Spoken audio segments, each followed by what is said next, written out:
Diketahui peristiwa tersebut terjadi di Desa Bagek Polak, Kecamatan Labu Api, Lombok Barat, pada Jumat, tanggal 24 September tahun 2021.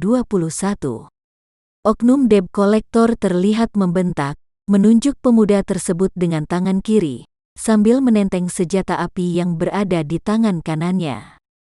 Perdebatan antara debt collector dan pengguna mobil tersebut cukup alot. Debt collector meminta kunci mobil sang pemuda tersebut, tetapi pemuda itu meminta waktu agar dia menunggu bapaknya, yang mempunyai urusan dengannya.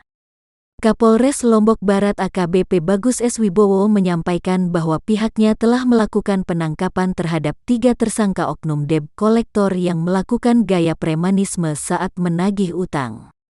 Adapun 3 orang tersangka tersebut yakni berinisial B, A, dan Kepulauan.